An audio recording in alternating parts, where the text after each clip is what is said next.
앞서 우리가 살펴보았던 마가복음 1장은 종으로 이 땅에 오신 예수님께서 준비 과정을 거쳐 본격적으로 사역을 시작하신 내용을 담고 있습니다. 이에 이어지는 2장도 넓게는 계속해서 9장까지 이어지는 예수님의 갈릴리 사역의 일부이며 끊임없이 일하시는 예수의 종으로서의 면모가 나타나고 있습니다. 그러나 일정과는 다르게 이제 유대 지도자들에게 부당하게 배척을 당하고 이에 대해서 논쟁하는 내용이 있습니다. 오늘 본문은 이제 가버나움에서 있었던 사건으로 한 중풍병자를 치유하신 사건을 소개하고 있습니다. 우리 본문 1절에서 2절 말씀을 함께 읽겠습니다. 본문 1절 2절 말씀입니다. 수일 후에 예수께서 다시 가버나움에 들어가시니 집에 계시다는 소문이 들린지라 많은 사람이 모여서 문 앞까지도 들어설 자리가 없게 되었는데 예수께서 그들에게 도를 말씀하시더니, 수일 후라는 이 표현을 1장에서 귀신 들린 자를 고치시고 병든 자를 낫게 하신 예수님께서 사람들이 너무 많이 몰리자 그들을 피해서 바깥 한적한 곳에서 이제 하나님께 기도하며 계시다가 그로부터 이제 얼마간의 시간이 지났음을 이야기하고 있습니다. 예수님께서 이제 다시 가버나움으로 들어오셔가지고 가르치시는 사역을 시작하셨습니다. 모여든 많은 무리들 가운데서 도를 가르쳐 전하셨습니다. 놀라운 기적을 행하시는 예수님을 따르는 무리로 인해서 자칫 대중들의 그러한 인기에 함몰되어 그 인기의 노예가 될 수 있었음에도 불구하고 그 모인 많은 사람들 가운데에서 바로 우리 주님께서는 말씀을 가르치셨습니다. 이 도라는 단어를 헬라 원문에서는 로고스라고 기록하고 있습니다. 이것은 바로 복음의 말씀을 의미합니다. 예수님께서는 모여든 이들을 외면하지 않으시고 그들에게 복음의 말씀을 전하셨습니다. 이때 한 무리가 예수님을 찾아옵니다. 본문 3절에 4절 말씀을 제가 읽겠습니다. 사람들이 한 중풍병자를 네 사람에게 메워 가지고 예수께로 올세 무리들 때문에 예수께 데려갈 수 없으므로 그 계신 곳에 지붕을 뜯어 구멍을 내고 중풍병자가 누운 상을 달아 내리니, 네 사람이 이제 한 중풍병자를 메고 왔습니다. 예수님께로 가면 이 중풍병자, 이 친구가 곧 치료를 받을 수 있겠구나라는 믿음을 가지고 예수님께로 왔지만 사람들이 너무 많아 예수님 앞으로 나아갈 수가 없었습니다. 그럼에도 이들은 포기하지 않았습니다. 그들은 지붕 위로 올라가 지붕을 뜯고 구멍을 내 예수님 앞으로 그 중풍병자가 누운 상을 달아 내렸습니다. 수많은 무리 가운데 이 네 사람이 보인 이 행동은 그들이 아주 간절하고 정말로 절박했던 심정을 우리들에게 아주 잘 보여주고 있습니다. 이로 인해 자칫 많은 사람들에게 불편을 줄 수도 있었습니다. 그렇지만 이들이 간절하고 아주 절박한 이 심정은 다른 사람들의 시선이나 다른 사람들의 평가에는 관심이 없었습니다. 그들은 어떻게든 이 중풍병자를 예수님께 보이고 싶은 그런 간절한 마음뿐이었습니다. 이들이 예수님께로 나아가매 많은 사람들이라는 장벽이 있었습니다. 마가복음에는 이렇게 비슷한 장면들이 곳곳에 등장합니다.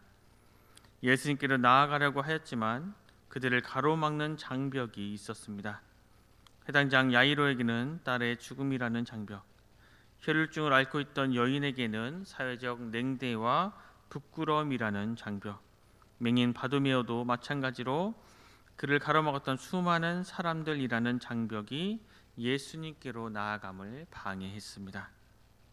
그럼에도 불구하고 치유 후의 확신과 예수님에 대한 믿음, 간절한 기대와 소망이 있었던 그들은 마침내 예수님께로 나아가 고침을 받을 수 있었습니다.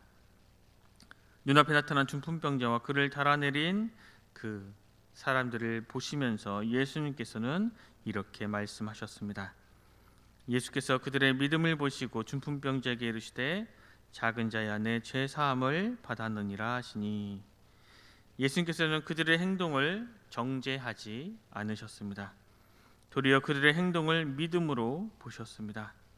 믿음이라는 것은 단지 어떠한 사실을, 어떠한 것을 확신하는 것이 아니라 그 확신에 따라 포기하지 않고 행동하는 것입니다.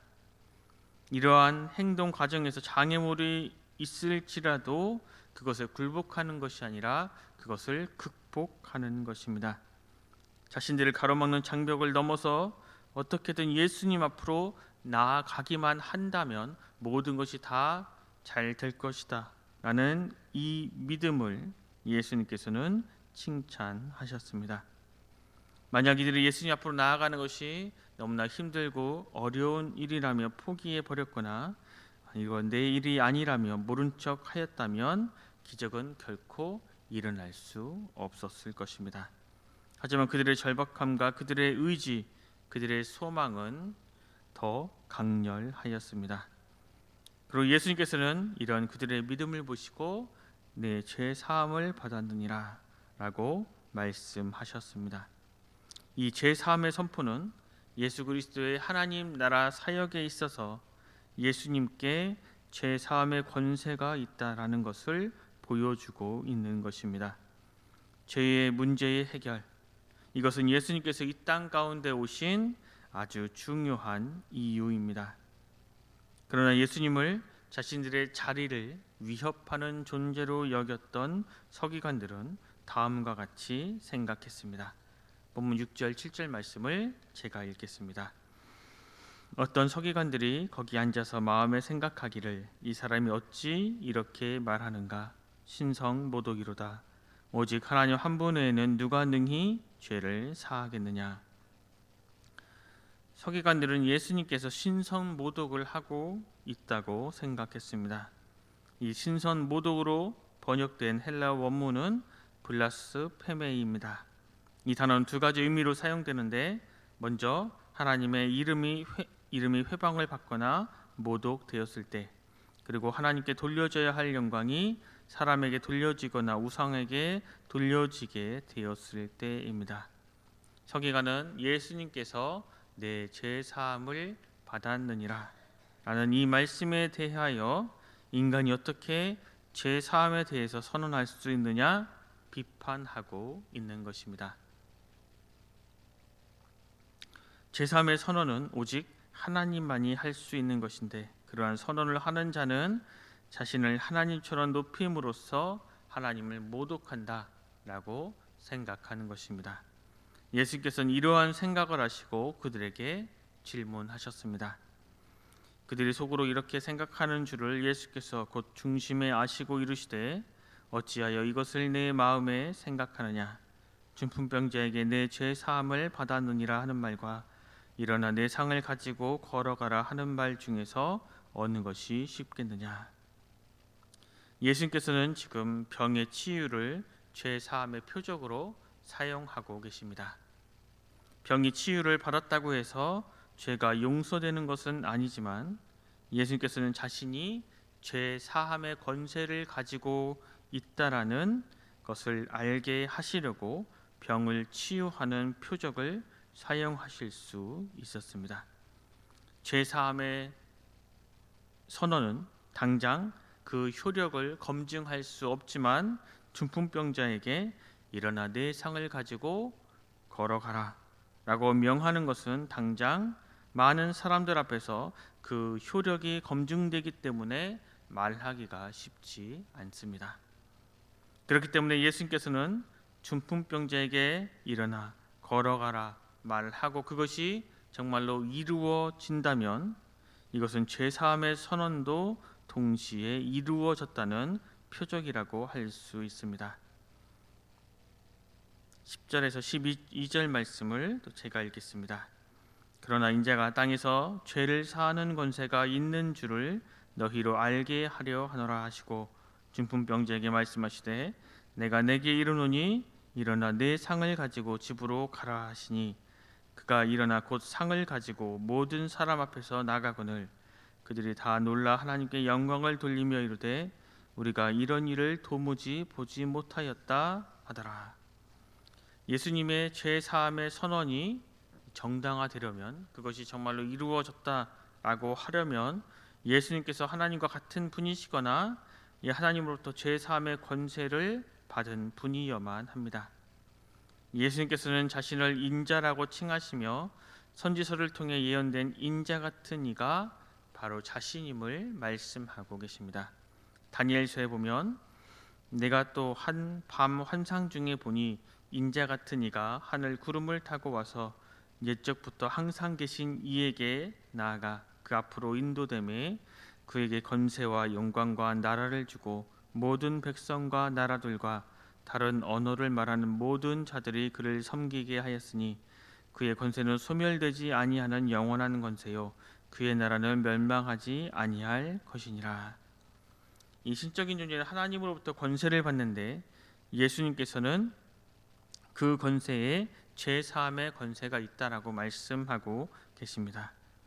하나님의 나라는 죄 사함의 은혜 가운데 임합니다. 예수님께서는 중풍병자를 치유하실 때에 신선 모독으로 간주될 그러한 위험을 감수하시면서도 죄 사함을 선언하신 이유는 바로 죄 사함의 사역이 이제 앞으로 시작되는 예수 그리스도의 사역에 있어서 본질적인 것이고 사람들로 하여금 예수 그리스도 자신이 바로 메시아이심을 깨닫도록 하기 위함이었습니다. 알게 하려로 번역된 헬라어는 추호도 의심하지 않고 아는 것을 의미합니다. 마가는 이 사건을 기록하면서 자신의 이 의도가 분명히 증명되기를 원했습니다. 예수 그리스도께서는 우리의 죄를 사하시기 위해서 하늘 보좌를 버리고 이 땅에 오셨고 우리를 위해 십자가에 달려 돌아가실 수밖에 없었습니다.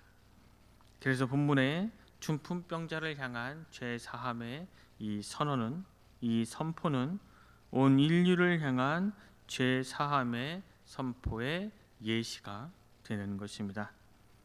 중풍병자를 향해서 너는 죄 사함을 받았다. 일어나 걸어가라. 말씀하신 그 주님이 지금 우리도 부르고 계십니다. 우리 주님께서는 우리 각자가 어떤 사람이건 어떤 문제를 안고 있건 결코 개의치 않으십니다.